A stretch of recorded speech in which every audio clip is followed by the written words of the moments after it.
Hi అండి.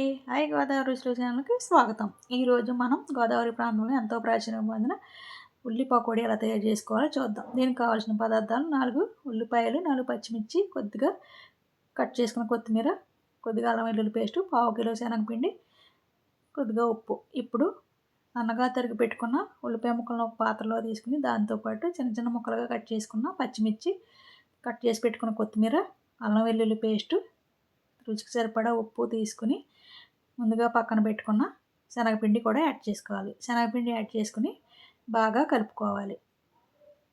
ముందులోనే water add చేసుకోకూడదు.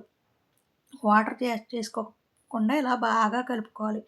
Water add చేసుకుని కంటే ఇలా కలుపుకోవడం వల్లే పకోడీ చాలా బాగుంటుంది. మీకు ఇలా కలుపుకోవడం కొంచెం ఇబ్బందిగా అయితే చిన్న గ్లాస్లో సగం వాటర్ తీసుకుని కలుపుకోవచ్చు. కానీ వాటర్ లేకుండా ఇలా బాగా కలుపుకోవడం వల్ల పకోడీ టేస్ట్ బాగుంటుంది. ఇప్పుడు స్టవ్ వెలిగించుకుని బాండీ పెట్టుకుని వేయించడానికి సరిపడా నూనె తీసుకోవాలి.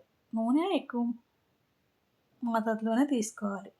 ఇప్పుడు ఆయిల్ వేడెక్కే వరకు మంట హై ఫ్లేమ్లో పెట్టి నూనె మరిగిన తర్వాత ఇప్పుడు ముందుగా కలిపి పెట్టుకున్న ఈ పిండిని ఇలా పకోడీలుగా వేసుకోవాలి. ఇప్పుడు పకోడీ వేసుకునేటప్పుడు మంట మీడియం ఫ్లేమ్లో ఉంచుకోవాలి. మంట మీడియం ఫ్లేమ్లో ఉంచుకొని పకోడీ వేసుకున్న తర్వాత ఒక 5 నిమిషాల తర్వాత ఇలా గరిటెతో కలుపుకోవాలి. ఇలా గరిటెతో కలుపుకొని ఇవి రంగు మారేంత వరకు వేయించుకోవాలి. రంగు బంగారు రంగులోకి వచ్చే వరకు వేయించుకుంటే బాగుంటుంది. మరీ మాడిపోతే అంత రుచిగా ఉండవు. ఇలా వేయించుకుని బాగా వేగిన తర్వాత ఇప్పుడు వీటిని తీసుకుని ప్లేట్లో వేసుకోవాలి. వేడి వేడి ఉల్లి పకోడీ రెడీ.